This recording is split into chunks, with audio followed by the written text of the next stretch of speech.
Hello बच्चों, स्वागत है आप सभी का हमारे YouTube channel Vidya Niketan classes में। उम्मीद करते हैं कि आप लोग अच्छे होंगे और आप लोग तैयारी में लगे हुए होंगे। आज हम लोग लेसन नंबर 14 यानी कि माध्य, माध्यक और बहुलक चैप्टर को पढ़ेंगे, जिससे तकरीबन 14 नंबर का क्वेश्चन पूछता है परीक्षा में। और एक चैप्टर बहुत ही इजी और मतलब कि ये बहुत आसान चैप्टर है आपका, बहुत ही इससे आसान आसान क्वेश्चन पूछता है। इससे ऑब्जेक्टिव जो क्वेश्चन पूछता है आप लोग बहुत जल्दी ही बना देंगे, लेकिन सब्जेक्टिव को थोड़ा सा समझना पड़ता है। तो चलिए हम लोग विलंब न करते, हम लोग इस क्लास को स्टार्ट करते हैं। इस चैप्टर में हम लोग को 3 टॉपिक को पढ़ना है। आपका पहला टॉपिक होगा माध्य यानी कि मीन बोलेंगे इसको, दूसरा आपका होगा मीडियन माध्यक, और तीसरा आपका होता है बहुलक, इसको बोलते हैं हम लोग मूर्त। तो इसमें सबसे मतलब पहले हम लोग पढ़ेंगे माध्य को, माध्य, उसके बाद हम लोग पढ़ेंगे माध्य बहुलक को, उसके बाद हम लोग पढ़ेंगे माध्य को। माध्यक थोड़ा मतलब बड़ा बनता है इसलिए हम उसको लास्ट में करेंगे, और बहुलक माध्यक से थोड़ा आसान होता है। तो पहले हम लोग माध्य को पढ़ेंगे। माध्य, इसको इंग्लिश में हम लोग बोलते हैं मीन। माध्य आप लोग पढ़े होंगे बचपन में कि आप लोग औसत को पढ़े होंगे, और औसत को ही माध्य बोला जाता है। यानी कि माध्य अगर परिभाषा लिखा जाएगा तो राशियों का योग, राशियों का योग को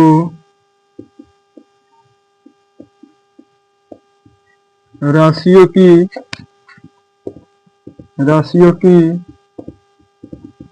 कुल संख्या से भाग देने पर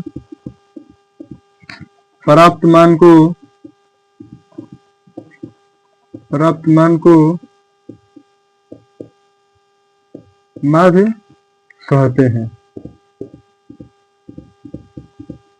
यानी कि राशियों के योग को राशियों की कुल संख्या से भाग देने पर जो मान प्राप्त होगा उसी को हम लोग बोलेंगे माध्य। और माध्य का अगर हम लोग इसे लिख देते तो नीचे इसे x के ऊपर बार से सूचित किया जाता है, इसे x बार से सूचित किया जाता है। यानी कि माध्य को हम लोग x बार से सूचित करेंगे। और माध्य का अगर यहाँ पर सबसे छोटा वाला फॉर्मूला देखेंगे तो माध्य बराबर का हो जाएगा राशियों का योग बटा राशियों की संख्या। राशियों का योग बटा आपका हो जाएगा राशियों की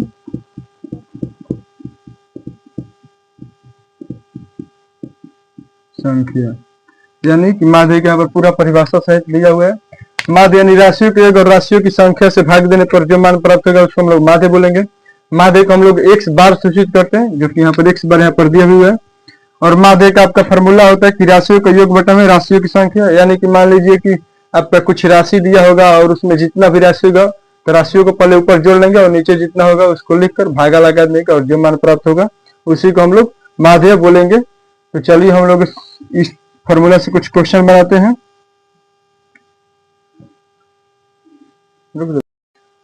जो हम लोग का माध्य है हम उसको टाइप वाइज बात कर हम लोग पढ़ेंगे। और जो आपका टाइप में अगर हम लोग जो पहला टाइप पढ़ेंगे, पहला टाइप से जितना भी क्वेश्चन हम लोग पढ़ेंगे उस सभी क्वेश्चन आपका ऑब्जेक्टिव के रूप में आपके परीक्षा में पूछता है और पूछेगा भी। तो आप लोग टाइप 1 के क्वेश्चन को ध्यान से देखिएगा, हो सकता है ये क्वेश्चन यहीं आ जाए, तो आप लोग इसको कहीं से मतलब छोड़े नहीं, 100 में 100 कर देना मैथ में। क्योंकि आप लोग का पहला क्वेश्चन दिया कि 12, 12, 16, 20 का माध्य क्या होगा। यानी कि 12, 12, 16, 20 का माध्य क्या होगा। अभी हम लोग माध्य का फॉर्मूला पढ़े, माध्य बराबर राशियों का योग, राशियों का योग बटा आपका हो जाएगा राशियों की संख्या। राशियों की संख्या, योग मतलब आपका अर्थ होता है योग मतलब कि जोड़, यानी कि जितना भी राशि दिया है सभी राशि को हम लोग जोड़ेंगे। तो आपका 12 दिया है, फिर 12 दिया है, फिर आपका 16 दिया और 20 दिया, यानी कि 4 राशि दिया है। राशियों की संख्या बोल रहा है तो राशि यहाँ पर 1, 2, 3, ये हो गया आपका 4, तो बटा आपका लिख देंगे 4। इसको अगर हम लोग जोड़ेंगे तो आपका आ जाएगा 2, 2, 4, 6, 10 की 0 यहाँ पर हो जाएगा, 2, 1, 3, 1, 4, 1, 5, 1, 6, यानी कि आपका आ जाएगा 7/4। और इसको हम लोग कटा देंगे तो हम लोग का माध्य का मान यहाँ पर कितना आ जाएगा 15। ये आप लोग क्वेश्चन बहुत अच्छी तरीके से समझ में आया होगा। उसके बाद आप लोग का 2 नंबर क्वेश्चन दिया है कि 16, 15, 30, 35 और 14 का माध्य क्या होगा। सेम इसी प्रोसेस से इसको ही बना देंगे। माध्य बराबर राशियों का योग बट राशियों की संख्या, राशियों का योग बटा राशियों की संख्या।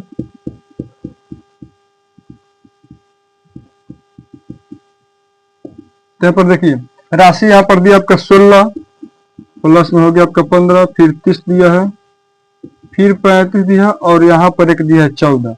यहाँ पर लिख देंगे 14 और राशि गिनेंगे तो 1 2 3 4 5, यानी राशि यहाँ पर कितना आपका हो गया 5। तो अब इसको हम लोग जोड़ रहे हैं तो 6 5 11 5 16 4 20 की 0 यहाँ पर हो गया, 3 1 4 3 7 1 8 1 9 9 हो गया आपका 11, यानी कि 110/5 और 22 लेकर देगा, यानी कि आपका इसका आंसर हो जाएगा। माध्य का मान यहाँ पर आ जाएगा हम लोग का 22। यानी कि जो पहला टॉपिक था ये बहुत ही आसान टॉपिक था। ये टॉपिक 5 6 7 क्लास में ही पढ़ने को मिलता है। चलिए आप लोग एक क्वेश्चन को यहाँ पर बना लीजिएगा, कमेंट में इसका आंसर कर दीजिएगा।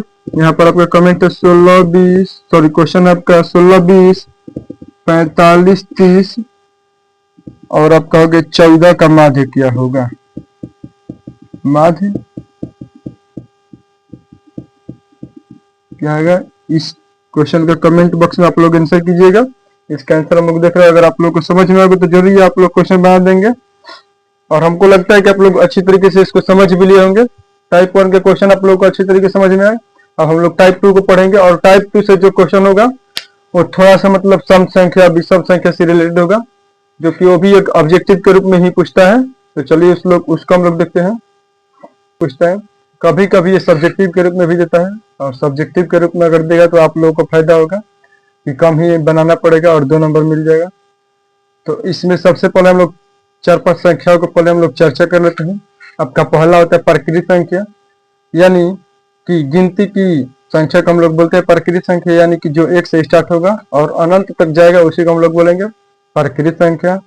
दूसरा आपका होता है सम संख्या, यानी कि वैसी संख्या जो 2 से कट जाए उसे हम लोग बोलते हैं सम संख्या, जैसे कि आपका होगा 2 4 ऐसे आपका हो जाएगा।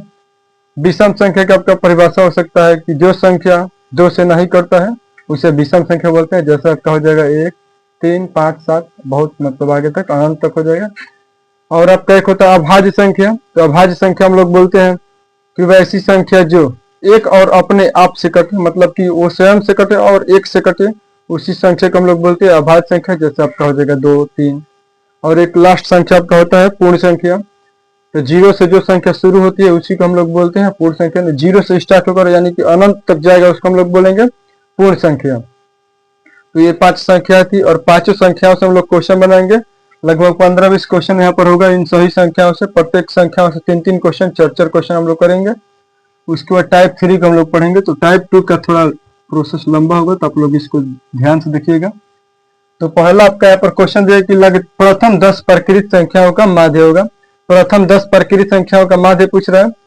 तो सबसे पहले यहाँ पर हम लोग इसको डिटेल बना रहे हैं, फिर इसको शॉर्ट बनाएंगे। 10 प्रकृत संख्या, प्रकृत संख्या की परिभाषा होता है कि 1 से शुरू होने वाली, यानी कि 1 से स्टार्ट करेंगे, फिर 2 फिर 3 फिर 4 5 6 7 8 9 और ये 10, क्योंकि हमको 10 ही संख्या लेना है तो 10 तक जाएंगे। बोल रहा है कि इसका औसत निकाले। तो औसत का यहाँ पर फॉर्मूला होता है कि राशियों का 1 राशियों की संख्या। तो इसको कुल ही को जोड़ेंगे हम लोग। तो 2 3 5 3 8 4 12 5 17 6 23 37 38 47। माध्य का यहाँ पर होता है कि राशियों का 1 राशियों की संख्या। तो इसको हम लोग जोड़ते हैं 2 1 3 3 6 4 10 5 15 6 21 7 28 8 36 9 45 10, यहाँ पर आपका हो जाएगा 55। और यहाँ पर टोटल संख्या कितना है 10। तो 55/10 यानी कि यहाँ पर आपका आ जाएगा 5.5 5.5। ये आपका होगा डिटेल में। लेकिन अगर हम इसको बनाना चाहें शॉर्ट में, तो शॉर्ट में इसका फार्मूला होता है। तो फार्मूला से हम लोग बनाएंगे तो लगातार n प्रकृत संख्या का माध्य बराबर लगातार n प्रकृत संख्या का माध्य का फार्मूला होता है n + 1/2। और जितना संख्या बोलेगा उसी को हम लोग बोलते हैं n। तो n का मान यहाँ पर देखिए, n का मान यहाँ पर दिया है 10 + 1/2 और यहाँ पर आपका जो 11/2, यानी कि आ जाएगा 5.5। ध्यान से देखिए तो दोनों का आंसर सेम ही आ रहा है। तो हम लोग इस टाइप से नहीं बनाकर हम लोग इसी टाइप से बनाएंगे फॉर्मूले से। अगर मान लीजिए कि यहाँ पर 10 दिया कि जन आपके क्वेश्चन में 100 कर दिया तो आप लोग को बहुत ज़्यादा भारी पड़ जाएगा, तो आप लोग फार्मूला से उसको सेकंड में बना सकते हैं। तो ये क्वेश्चन आप लोग को समझ में आ गया होगा। दूसरा आपका क्वेश्चन दिया है कि 1 से 20 तक प्रकृत संख्याओं का माध्य होगा। 1 से 20 तक यानी कि 1 से स्टार्ट करना है और कहाँ तक जाना है आपका 20 तक जाना है। 1 से स्टार्ट करके आपको जाना है 20 तक। तो इसमें बताइए कि पर यहाँ से यहाँ तक मतलब कुल टोटल आपकी संख्याओं की हो जाएगी 20। इनका मान आपका हो जाएगा कितना 20। और इसमें बोल रहा है कि माध्य क्या होगा, तो माध्य का भी यहाँ पर प्रकृत संख्या का माध्य का फॉर्मूला पढ़े कि n+1/2। तो यहाँ पर आ गया 20 + 1/2। यहाँ पर आपका आ जाएगा 21/2 यानी कि 10.5 इसका आंसर हो जाएगा। भागा लगाएंगे तो सेम तीसरा क्वेश्चन इसका बोल रहे हैं कि लगातार 15 यानी कि लगातार 15 यानी कि शुरू से 15 एक लेंगे फिर लेंगे हम लोग ऐसे ही 2 डायरेक्ट कहाँ तक लेंगे हम लोग 15 तक। बोल रहा है कि माध्य क्या होगा, तो यहाँ से अगर देखिएगा तो n का मान यहाँ पर 15 तक जाएगा तो n का मान यहाँ पर कितना आ गया आपका 15। और माध्य का फॉर्मूला क्या हुआ है n+1/2। यहाँ पर आ जाएगा 15 + 1/2 यानी कि 16/2। ये कटकर आपका आ गया 8 यानी कि इसका तीसरा का आंसर आप लोगों का हो जाएगा 8। आप लोग ये 3 क्वेश्चन बहुत ही आसान तरीके से समझ में आएगा। और ये तीनों क्वेश्चन मतलब कि आप लोग इसी टाइप से आपका क्वेश्चन परीक्षा में ऑब्जेक्टिव के रूप में पूछ देगा। इसमें सोच सकता है कोई क्वेश्चन सब्जेक्टिव के रूप में पूछ दे, तो आप लोग घबराइएगा मत, आप लोग इसको आराम से बना दिएगा। इसका स्क्रीनशॉट ले लीजिए ताकि आप लोग इसको नोट कर सकें।